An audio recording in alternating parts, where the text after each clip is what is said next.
Graça e paz, irmãos. Quem tinha que trazer a palavra é o pastor Disseu, mas com certeza ele está preso nesse trânsito caótico de hoje.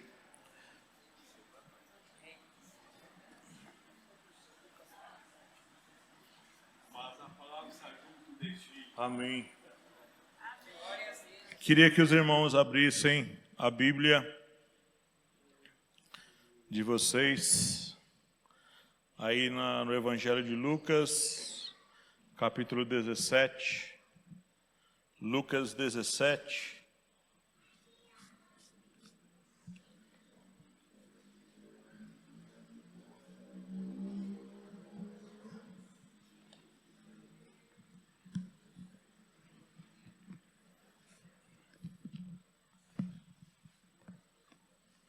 Lucas 17, a partir do versículo 7, diz assim: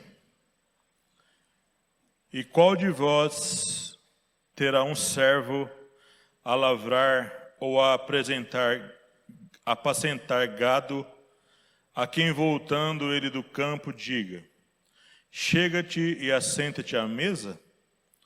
E não lhe diga antes: Prepara-me a ceia, e cinge-te e serve-me, até que tenha comido e bebido, depois comerás e beberás tu.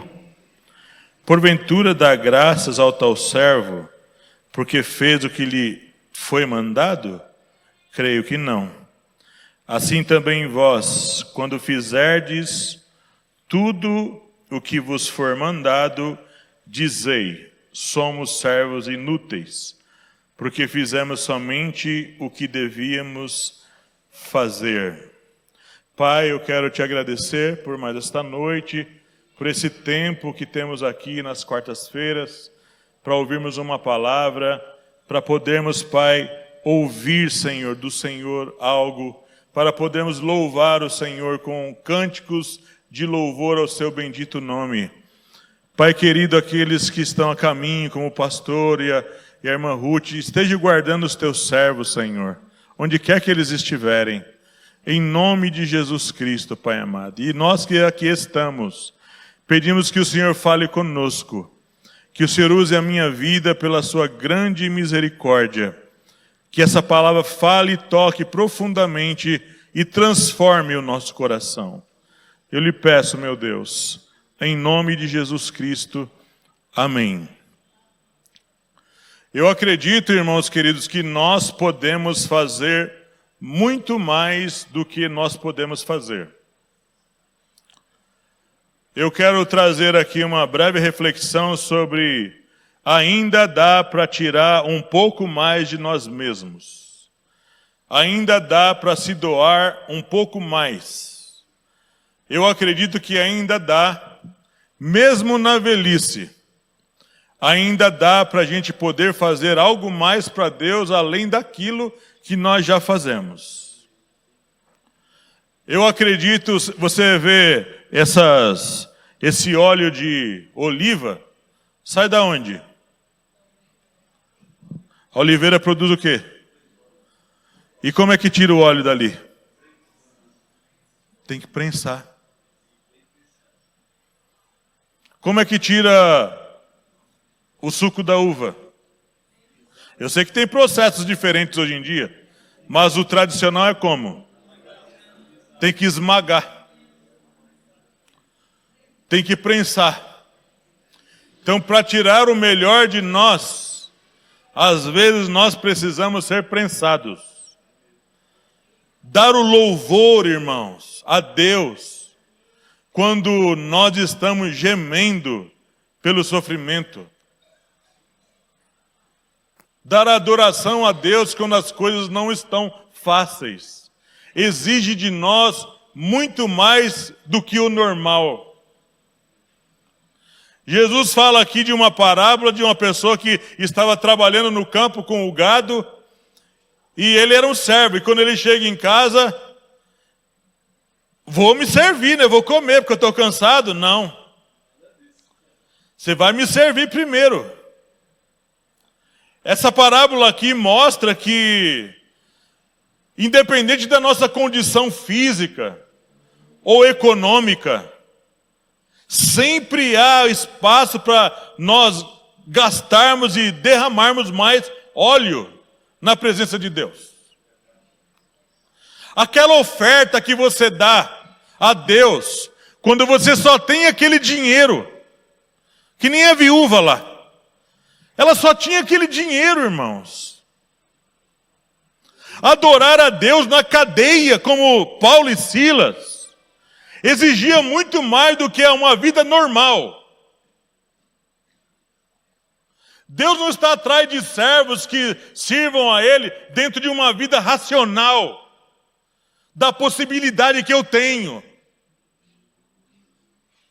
Deus, Ele quer muito mais, Ele quer ver realmente vir em nós algo surpreendente.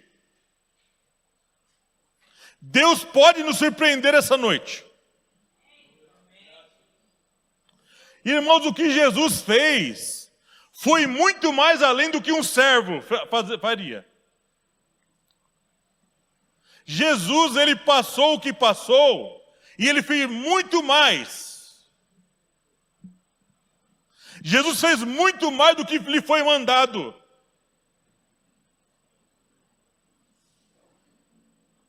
Ainda dá para fazer algo mais daquilo que Deus nos ordenou a fazer.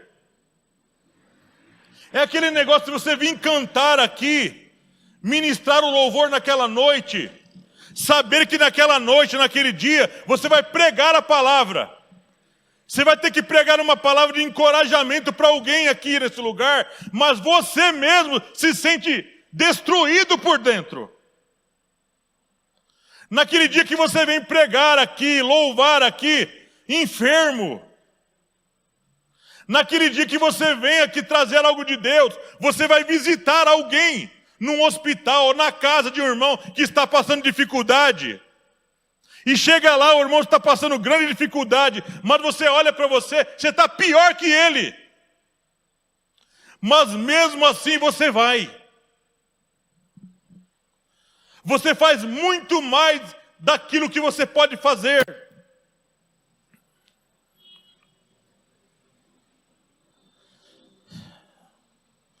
Muitos homens na Bíblia fizeram muito mais do que foi ordenado eles a fazer.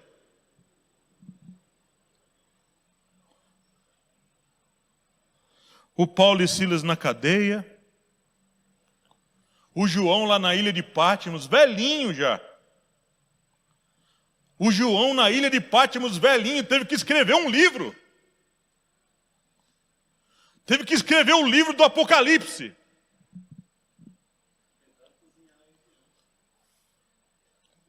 O Sadraque, o Mesaque e o Abidnego já tinham obedecido, se negado a se dobrar aquela estátua.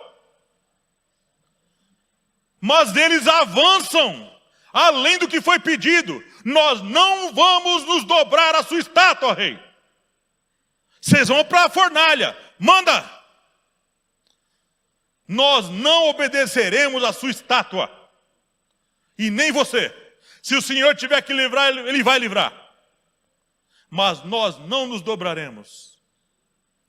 A vida de um crente verdadeiro é a vida além do normal, da racionalidade humana. É aquele negócio de uma pessoa ficar na praça pregando e todo mundo chamando de retardado, maluco, cala sua boca.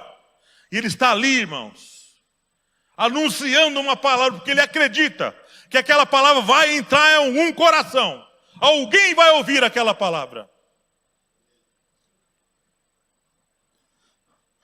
Deus não está atrás de crentes que querem avançar até um certo ponto. Deus quer gente atrevida, que avance além daquilo que Ele pediu.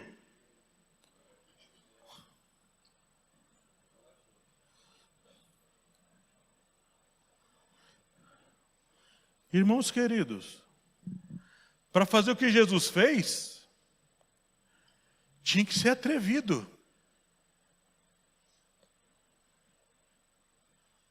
Jesus não podia enfrentar tudo o que ele enfrentou como Deus.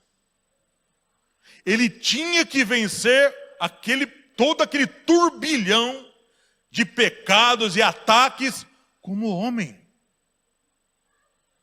Ele precisava cumprir o que o primeiro Adão não cumpriu. Jesus precisou ser um servo muito, muito mais que atrevido.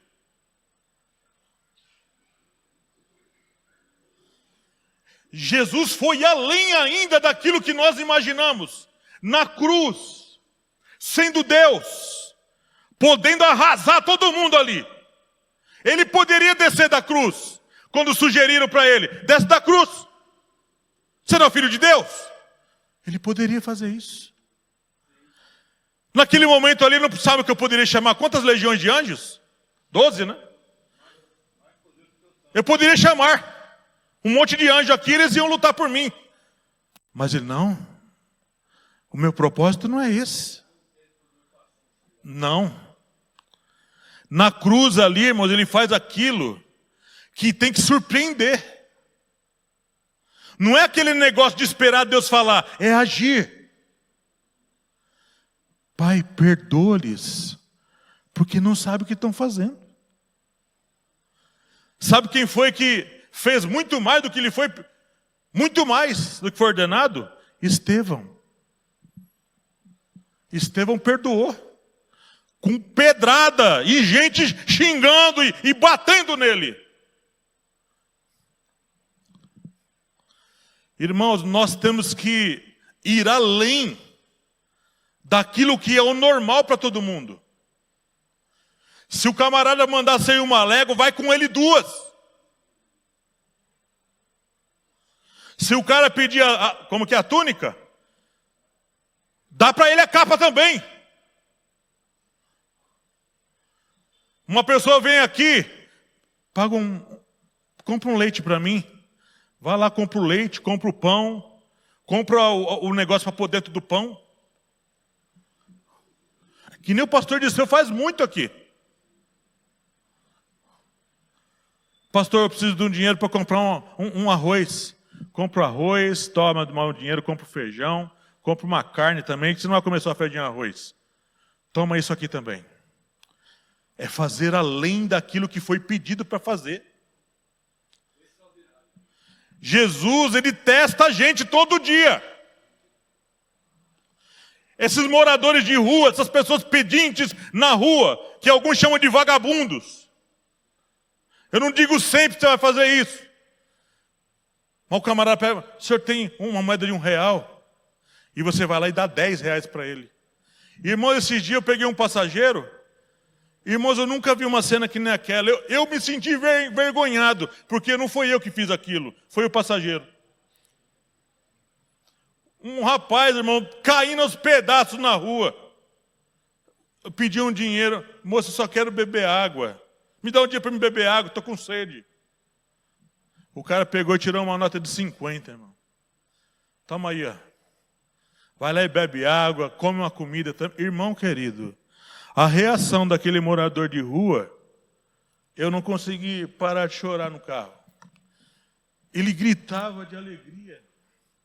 Meu Deus, faz tempo que eu não vejo uma nota de 50. Jesus, ainda existe gente desse jeito.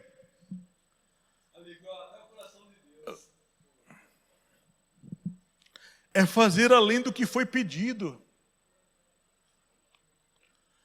Irmão, você foi receber uma tarefa para fazer aqui na igreja, faz mais do que pediram.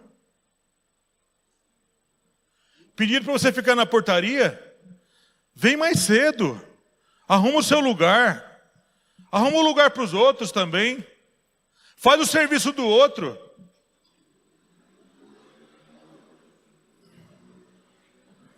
Eu lembro há muito tempo atrás, eu não era crente, e eu aprendi isso com um tio meu. Tio José, já faleceu. E ele acordava cedo, ele gostava de cozinhar para a gente. Era gostoso comer a comida dele, era simples, mas era tão bem feita. Ele fazia com amor. Que nem a comida que a gente come na casa da senhora. A senhora faz mais do que a gente pede. E o picadinho da senhora é uma delícia. E a irmã Honorina ainda tem uma característica. Depois da Covid, ela não sente cheiro de nada. Ela não sente cheiro de nada. Ela cozinha, a comida fica boa, mas ela simplesmente fala, vê como ficou, porque eu não estou sentindo cheiro de nada. Estou sem. E aí então ia até lá no José, e ele fazia comida, e a gente comia. Era eu e meu primo, o Guigo. E eu falava, nossa, a comida do seu pai é uma delícia.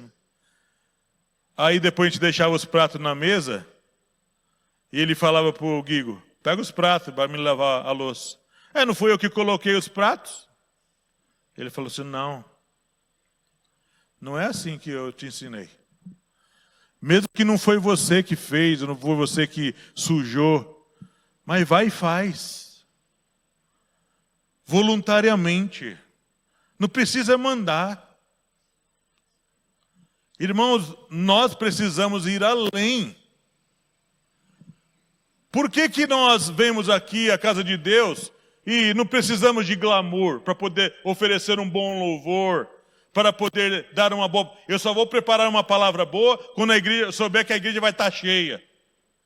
Não, você prepara a melhor palavra. Prepara o melhor louvor. Vem aqui e traz a melhor oferta de louvor. Estou indo para a casa de Deus, só Deus sabe como eu estou hoje, gemendo, triste, chateado. Mas é nessa hora do sofrimento, da uva sendo esmagada, da azeitona sendo esmagada, é que vai sair o melhor óleo. Vai sair o melhor suco de uva, querido irmão. Porque você não está aqui dando uma coisa, sabe, que você sabe que você não tem condições. Deus está vendo o seu sofrimento. Como você está lutando para dar o melhor, sem poder ajudar, sem poder oferecer. O homem dessa parábola aqui, ele toma um chacoalhão. Isso aqui era uma boa de uma esfregada na cara do judeu, que achava, nós já cumprimos a lei de Moisés, nós já obedecemos os mandamentos, nós já damos o dízimo, nós já estamos sempre aqui na casa do Senhor, jejuamos, e Jesus olha para ele e fala, vocês são servos inúteis, só faz o que foi pedido. Eu quero muito mais que isso.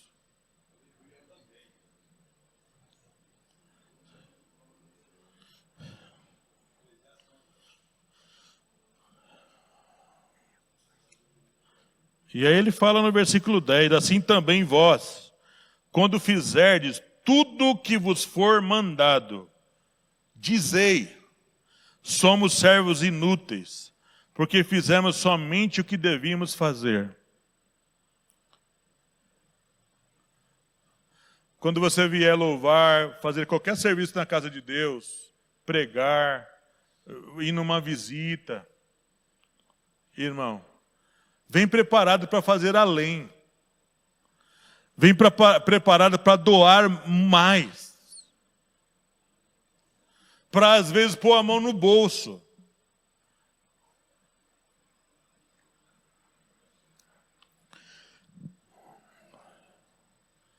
Tem uma igreja, ontem eu falei com os irmãos aqui do curso, e essa palavra tem falado muito comigo, irmãos. Essa palavra mexe muito comigo quando eu falo sobre ela. Está lá em Apocalipse capítulo 2.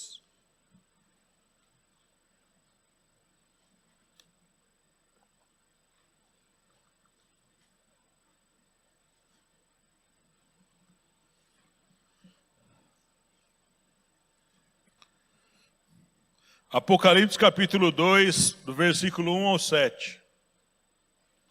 Essa aqui é uma igreja famosa da Bíblia. Uma igreja bem famosa. A igreja de Éfeso. A igreja de Éfeso, você tem que analisar ela em 3 períodos da história. A igreja de Éfeso, que surge no livro de Atos, ano 32, 34 mais ou menos, depois de Cristo. a igreja de Éfeso da epístola de Paulo aos Efésios, escrita em mais ou menos 35, 36. Era uma igreja novinha ali quando Paulo escreveu aquela epístola para Éfeso. Mas aqui, em Apocalipse capítulo 2, é uma igreja de 60 anos. Foi escrito em mais ou menos 91 depois de Cristo, quase 60 anos. Uma igreja já caminhada. Uma igreja que já tinha trilhado um caminho. A igreja de Éfeso, brilhante, que andava nos 5 ministérios. Uma igreja missionária, uma igreja usada nos dons espirituais. Uma igreja cheia do poder de Deus. Agora vem Jesus aqui, em Apocalipse capítulo 2, e nos surpreende com essa carta. Que mandou João escrever à igreja de Éfeso. Aqui uma igreja mais caminhada, mais tarimbada, mais madura. Mas olha o que aconteceu com essa igreja. Que aqui a gente pode aplicar tanto na nossa vida individual, como numa igreja toda. Uma denominação toda. Olha só as coisas que Jesus fala ao pastor da igreja e à igreja toda. Capítulo 2 de Apocalipse. Olha só o que está escrito aí. Escreve, João. Escreve ao anjo da igreja. Esse anjo aí é o pastor da igreja. Escreve ao anjo da igreja, que está em Éfeso. A sua igreja de quase 60 anos aqui já. Isto diz aquele que tem na sua destra as 7 estrelas. Aqui são os anjos, que anda no meio dos 7 castiçais de ouro. Castiçais aqui, ele explica anteriormente, são as igrejas. Cada igreja é chamada de castiçal.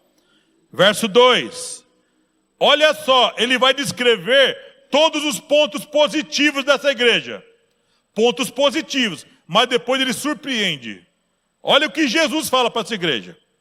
Eu sei as tuas obras, eu sei exatamente o que você faz para mim. Não adianta, eu sei. O teu trabalho, eu sei que você tem trabalhado por mim. Tua paciência, eu sei o quanto você é paciente e sofre tanta coisa e você está firme. E que não pode sofrer os maus, quer dizer, você não tem andado num caminho de maldade, de coisas ruins que me desagradam. Olha só. E puseste a prova os que dizem ser apóstolos e o não são, e tu os achaste mentirosos. Essa igreja tinha uma característica interessante. Ela fazia uma espécie de triagem na vida da liderança. A igreja era tão afinada espiritualmente que ele sabia quando o líder não era líder. Quando o pastor não era pastor, coisa nenhuma. E nem apóstolo, coisa nenhuma. Uma igreja com discernimento espiritual. E sofreste, é uma igreja que sofria, mas não abandonou.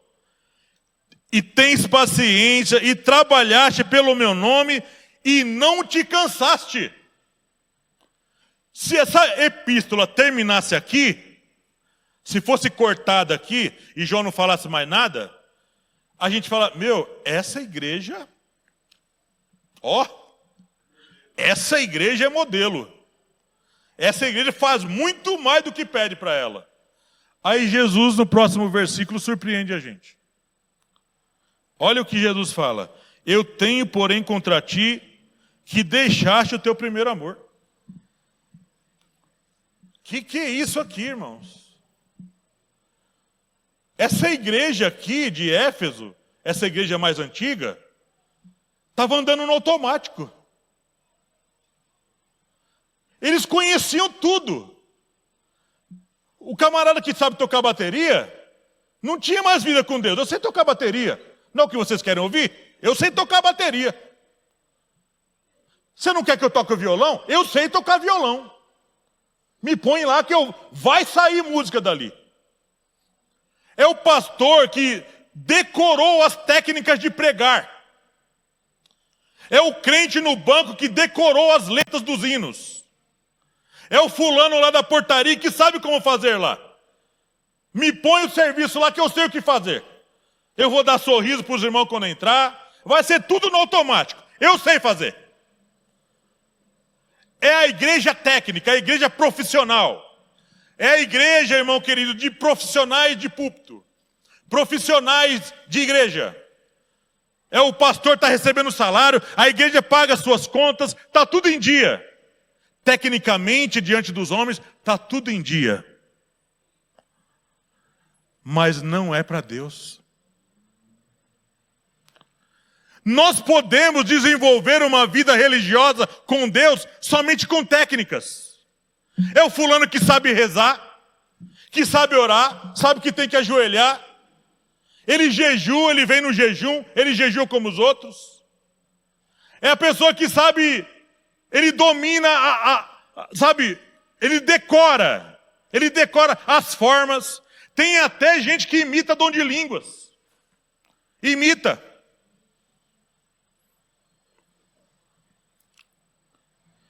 E Jesus vem e fala na cara dessa igreja.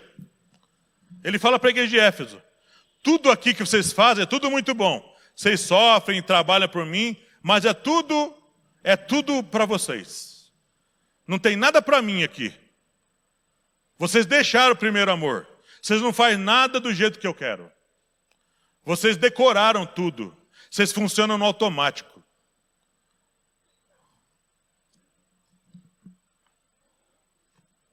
Essa palavra aqui, irmãos, Deus me deu já há muito tempo.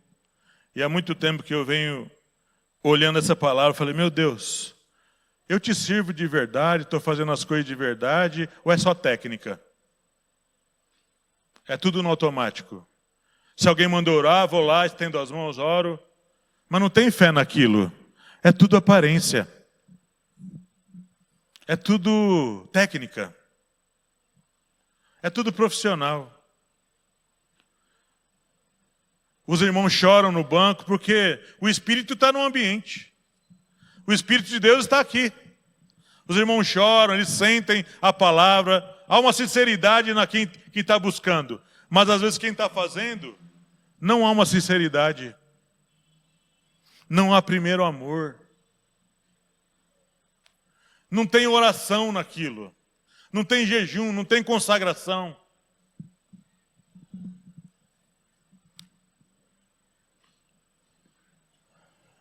Aí Jesus fala para essa igreja, depois de elogiar tanto, dar essa chacoalhada, ele fala no versículo 5, lembra de onde caíste?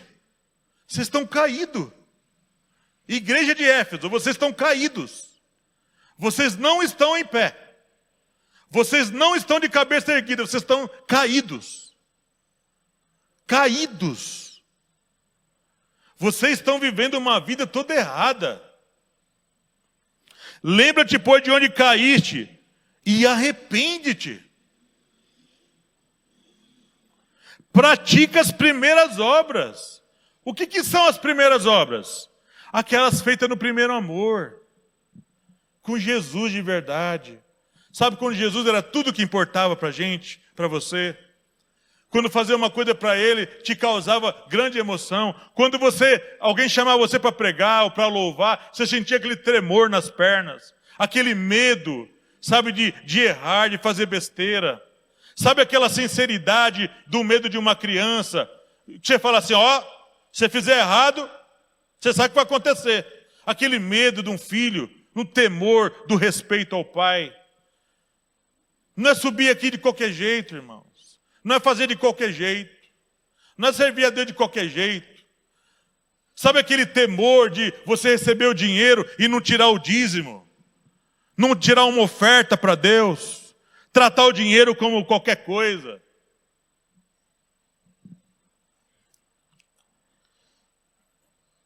Lembra-te, pois, de onde caíste, arrepende, pratica as primeiras obras. Aí Jesus dá uma ameaça dura para essa igreja. Uma ameaça dura. Quando não, brevemente a ti virei e tirarei do seu lugar o teu castiçal, se não te arrepender. Sabe o que Jesus está falando para essa igreja? Eu vou fechar essa porta aqui. Eu vou fechar essa porta aqui. se vocês não se arrependerem, eu vou acabar com essa igreja.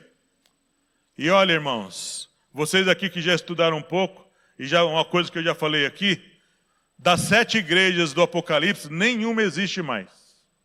Só as ruínas. Essas igrejas não existem mais. Só para ser visitada como ruínas. Aí ele fala, tens porém isto, que aborreces as obras dos nicolaítas, as quais também eu aborreço. Tinha um tal de Nicolau de Antioquia lá, que ensinava os crentes a praticar imoralidade. E Jesus falou que aborrecia a obra dos nicolaítas. E tinham alguns lá que também não estavam andando, eles estavam obedecendo a Deus, estavam indo além daquilo que foi pedido. Quem tem ouvidos, ouça o que o Espírito diz às igrejas, ao que vencer, dar-lhe-ei a comer da árvore da vida, que está no meio do paraíso de Deus. Ou seja, a minha promessa está em pé. A minha promessa para a igreja de Éfeso, apesar dessa situação, está em pé. Irmãos amados e queridos, servir a Deus do jeito que Ele quer, na verdade, eu entendo que Deus tem uma régua, um padrão alto. Mas Jesus fala que nós temos que crescer até a medida da estatura completa de Cristo. Até que todos cheguemos. O padrão que Deus quer para a gente, homem e mulher de Deus, é que a nossa régua seja mais levantada. Nós temos que viver acima dos padrões desse mundo, irmãos. O crente tem que viver esse padrão. É lá no serviço. É o seu chefe ver em você além do comum dos outros. Você não pode ser igual aos outros. No comportamento, no trato, na fala. Aqui também. É muito difícil, irmãos, nós vivermos uma vida cristã abaixo dos padrões. Até abaixo dos padrões daí, dos de fora. Se nós, como crentes, estamos vivendo abaixo do padrão das pessoas de fora, não estamos bem, irmãos. Nós não estamos bem. Nós temos que rever, olhar para uma epístola como essa aqui e pensar no que Jesus está falando para a gente. Arrepende-te e pratica as primeiras obras. É melhor voltar a ser aquele crente simples do início. Sabe aquele crente simples do início que a gente era? Aquele temor, com aquele respeito. A gente começa a crescer, pastor Sérgio, e começa a achar que estamos acima dos outros. Começamos a julgar as pessoas, começamos a criticá-los, começamos às vezes até a anulá-los no ministério. Nós precisamos pensar na nossa vida, irmãos. Nos arrepender e lembrar de onde a gente caiu. Se estava num padrão bom, e aí que chega e Jesus fala, vocês estão caídos. Jesus fala assim, eu sei a tua obra, a tua paciência, Norina. Sei, você sofre, você suporta, você continua firme. Mas tudo isso é sem o meu primeiro amor. Essa epístola de Efésios, essa é joanina aos Efésios de Apocalipse, essa epístola aqui é um choque. É um choque para a vida de todos nós. Que a nossa régua tem que ser além daquilo que fomos pedidos para fazer. Se nós fizermos somente o que foi pedido para fazer, Jesus fala que a gente é um servo inútil. Eu sei que Deus é onisciente e sabe tudo. Mas nós podemos avançar um pouco mais. Nós podemos crescer mais. Nós podemos fazer além. Nós podemos avançar mais. Nós podemos, irmãos, surpreender as pessoas. Sabe aquele negócio? Puxa, irmão, você mudou muito. Como você melhorou. Você está mais tratável. Eu vejo o irmão mais sorridente, mais feliz. Você não era assim. Você melhorou muito, irmão. Estou muito feliz com você. Você cresceu. Você subiu os degraus. Você não é mais aquela pessoa tão isolada, afastada, apagada como você era. Você mudou. O que aconteceu com você? Fez o que Jesus falou para a igreja de Éfeso. Me arrependi, lembrei aonde eu caí e voltei para as primeiras obras. Voltei para a simplicidade do Evangelho. Voltei para aquilo que Deus queria que eu fizesse há muito tempo. Eu quero fechar essa palavra dessa noite, lembrando aquilo que Deus falou através do sábio Salomão. Que... Agora escapou a palavra que eu ia falar. Sim, que Salomão, você olha para a vida dele, ele foi além até. Apesar de ter falhado bastante no final da vida, você olha um Salomão, eu fiz. Você olha ali para a vida, Você quer ver uma pessoa para fechar essa mensagem que surpreendeu com a vida dele? E no Velho Testamento o Espírito de Deus não habitava no homem como habita hoje. José do Egito. O José do Egito era um homem que Eu, irmãos, quando eu leio a história de José do Egito, eu não consigo conter as lágrimas. Eu não consigo conter. O que aquele homem fazia? Quando lembram dele lá, na cadeia, você lê o que está escrito lá? Fez a barba, trocou a roupa. Sabe como que ele estava lá? Esquecido na cadeia. Mas você não vê José reclamando. Ele fazia além daquilo que foi pedido para ele fazer. Você, irmão, quero dar um conselho aqui para você, que tem um pouco mais de condição, às vezes até financeira. Aprende a usar um pouco do seu dinheiro para abençoar um irmão aqui. Para abençoar alguém que precisa. Vai além, avança o sinal.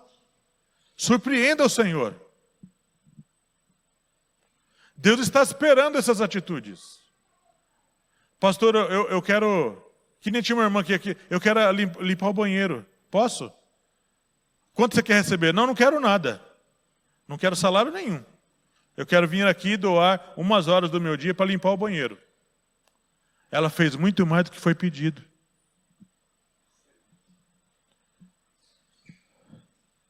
Vamos ficar em pé. Vamos orar. Eu estou encerrando a palavra já.